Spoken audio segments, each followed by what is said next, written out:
جايين بشوية أخبار عندنا هندردش فيهم مهمة. أولهم هنتكلم فيهم عن المنتخب، وتاني حاجة هنتكلم عن نادي منتخب مصر الأولمبي وما حدث امبارح في مباراته الأولى. وكمان عندنا عندنا الأهلي والصفقات المهمة اللي الأهلي بيعملها وهيبرمها الفترة اللي جاية. هيعمل طفرة صفقات جامدة جدا يا جماعة، والله العظيم الأهلي هينتعش بصفة كبيرة، وإن شاء الله البطولات الجاي هينافس عليها بقوة جدا جدا جدا. آه وهنتكلم عن مباراة الأهلي بكرة وكمان مباراة الزمالك.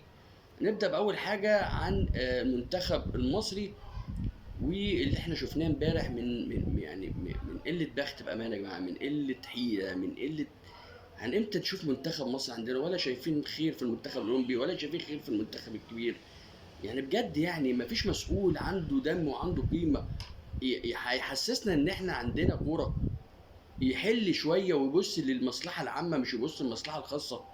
شفنا المنتخب امبارح بدون قيمة، بيلعب في منتخب ضعيف جدا اسمه دومونيكان حاجة زي كده، يعني منتخب على قده، منتخب ما فيهوش يعني القوة او الشراسة اللي احنا نخاف منها. المنتخب حتى كان ما بيلعب مع ان هديتك مرة واتنين، بس حس انه كان بيلعب معاك مش بيلعب ضدك.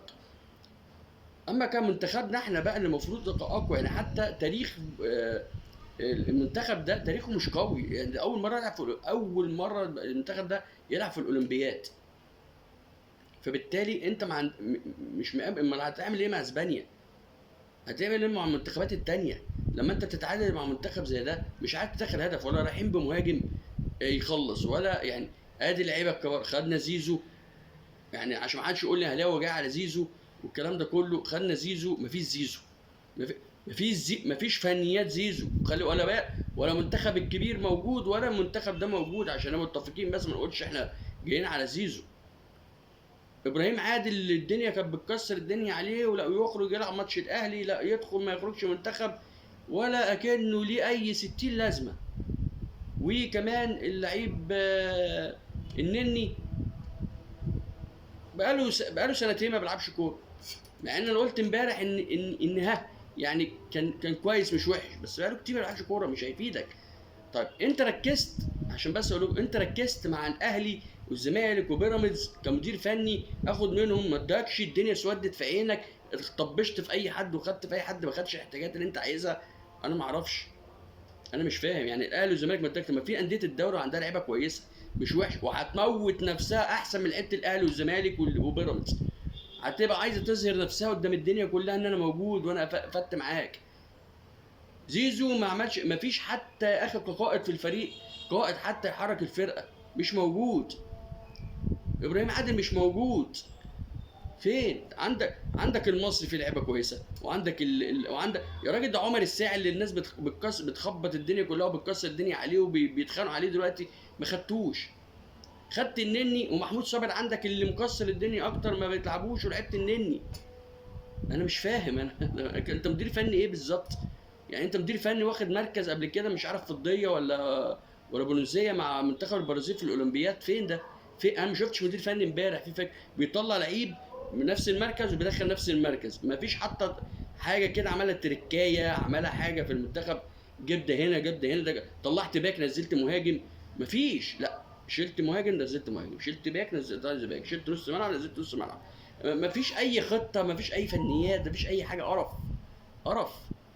عندك زيكو مكسر الدنيا في زد، عندك مهاجمين كويسين، وعندك عمر الساعه زي ما قلت لك، عندك المصري فيه لعيبه حلوه. واحد بس مش متذكر اسامي على لسانه دلوقتي عشان ما ننساش حد. في لعيبه كويسه. ركزت على الاهلي والزمالك وبيراميدز بس، هي دي حياتكم كلها الثلاث انديه دول. اتمنى المباراه اللي جايه تتعدل ونشوف احسن من كده، نشوف احسن من كده. طيب نخش على الحاجه الثانيه اللي عندنا، وهي النادي الاهلي. النادي الاهلي جاب لكم مفاجاه جدا بثلاث صفقات مهمين. صفقتين خلاص على الابواب، والصفقه الثالثه في المطبخ بتتظبط زي ما بيقولوا. الصفقتين الاولانيين وهي هنتكلم عن الصفقه الاولانيه وهي يحيى عطله. يحيى عطله اللي نشتريه. يحيى عطله عمل مش حاجات كتيره جدا عشان النادي الاهلي. رغبته الاولى هي اللي خلت النادي بتاعه يرضخ لمطالبات طلبات نادي الاهلي بالاعاره مده موسم، وفي المبالغ الماديه اللي كان مضخمه شويه. يحيى عطا الله اشترى النادي الاهلي، واحنا يا ابني بنقول لك الاهلي بيقول اللي يشترينا نشتريه. هو صفقة يحيى عطا الله خلاص في الوتوش الأخيرة، إعارة لمدة موسم، وهتبقى صفقة قوية جدا جدا جدا، هتدعم الباك الشمال مع علي معلول. الصفقة اللي بعد كده وهي صفقة محمد بن علي بن رمضان. محمد علي بن رمضان خلاص العرض الرسمي اتقدم للنادي المجري، وخلاص برضو في الرتوش الأخيرة تم الاتفاق على كل حاجة. وخلال أيام هتم يا جماعة، هتم على يحيى عطا الله ومحمد بن علي بن رمضان هيتم الإعلان عنهم رسميا داخل النادي الأهلي رسميا. محمد بن علي بن رمضان شراء نهائي مقابل 2 مليون دولار برضو، واللاعب برضو ادى رغبته برضو باللعب للنادي الاهلي.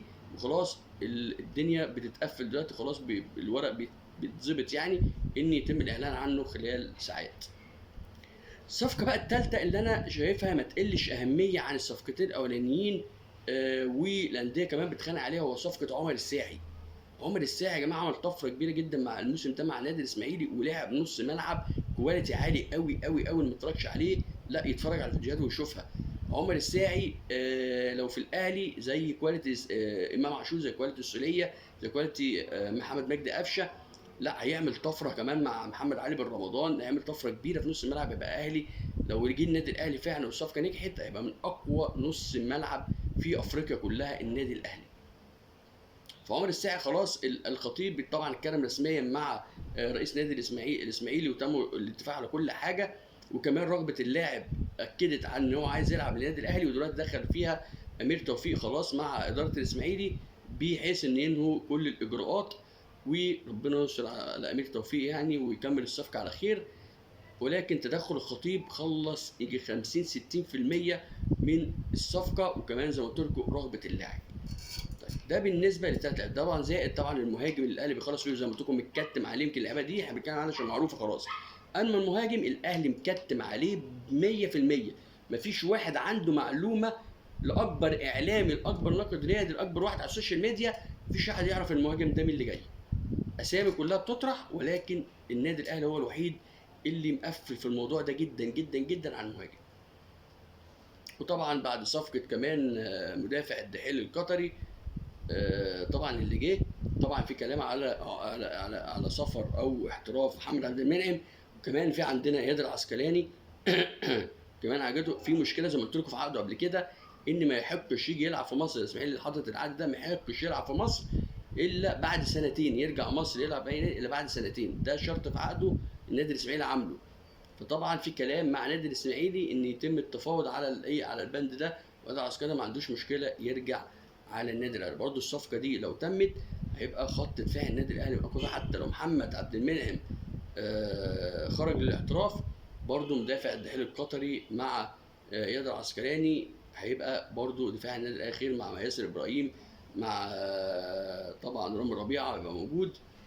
هيبقى دفاع النادي الاهلي بخير ان شاء الله، محدش يقلق عليه. طيب الحاجه اللي بعد كده عندنا، وهو طبعا عندنا بكره ان شاء الله مباراتين مهمين برضو في الدوري. بيراميدز في نفس التوقيت، بيراميدز مع الزمالك، والاهلي مع المصري. طاقم حكام فرنسي هيدير الاهلي والمصري، ومحمد عادل هيدير مباراه الزمالك وبيراميدز. طبعا الاهلي زي ما قلت لكم لسه طبعا قدامنا في دور 8 مباريات. مباراه المصري مهمه جدا، والمصري فريق رخم، فريق تقيل، فريق كوره مش هنستهون بيه، والاهلي عمره ما هيستهون بيه.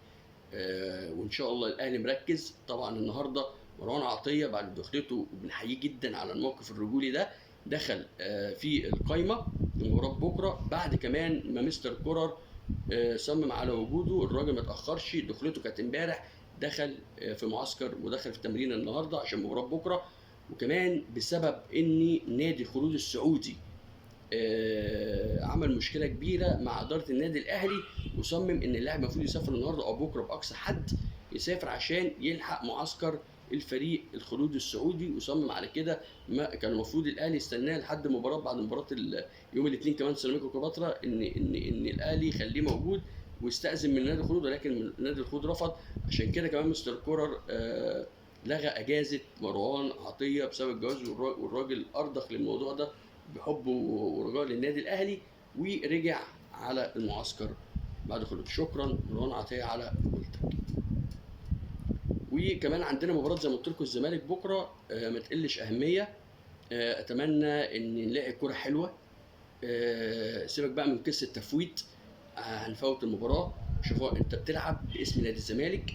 احنا كده كده انا مش بتكلم على الاهلي كده كده مش فارقه معانا نتيجه مباراه الاهلي. لا هتفرق لو بيراميدز خسر خلاص، انت كده بعدت بيراميدز بصفه رسميه خلاص بشكل كبير جدا عن المنافسه في الدوري، والاهلي خلاص كده مع نفسه. ده خساره بيراميدز بكره. ولكن حتى لو كسب بيراميدز بكره مش هيفرق مع النادي الاهلي في شيء، عشان خاطر ان الدنيا ماشيه، عشان خاطر ان فوز الاهلي على بيراميدز مرتين رايح جاي اداله اريحيه كبيره. الا اذا كان لا قدر الله لو كان حصل حاجه مرتين كان ممكن مباراه الزمالك تفرق مع الاهلي، ولكن دلوقتي مش هتفرق. ولكن انا بتكلم كلمه ان انت كزمالك بيلعب لاسمك، اسم جمهورك، اسم ناديك، اسم تيشيرتك، اسم علامتك نادي الزمالك. اذا كنت انت النادي اتنزلت عن مباراه الاهلي وخسرت الثلاث نقاط وما كانش ينفع كاسم نادي الزمالك، فبرضه احنا بنتكلم ان ما ينفعش ان انت تتنازل عن الثلاث نقاط في مباراه بيراميدز، حتى زي ما قلت لك كاسم النادي الزمالك بتلعب لاسمك وناديك وجمهورك، وبنلعب على كوره حلوه. ما ينفعش ان انا افضل دايس على اسم نادي الزمالك وشكلي ما يبقاش حلو. العب المباراه فير، العب المباراه لاسمك انت. طول عمرنا ان شايفين ان الزمالك نادي كبير. طول عمره بيلعب لاسمه، ملوش علاقه بقى باهلي مين يكسب. خلاص زي ما قلت لك انت كده كده خسارتك بكره مش هتفرق مع، يعني خساره الزمالك مش هتفرق مع الاهلي، مش هتفرق مع الاهلي. زي ما قلت لك لو البيراميدز خسر ممكن انت بعدت كان خساره خلاص، احنا كده كده الاهلي مش في طريقه. 8 مباريات لو كسب منهم 6 مباريات ولا حاجه خلاص خد الدوري. يعني الاهلي في ايده اللي ممكن يخسر مباراتين كمان وياخد الدوري، وده ان شاء الله ناخد الثمان مباريات اكتر ماشي ما يقفش. عشان كده بقول للزمالك العب لاسمك. شكرا واشوف اخبار جديده مع عمرو الدسوقي.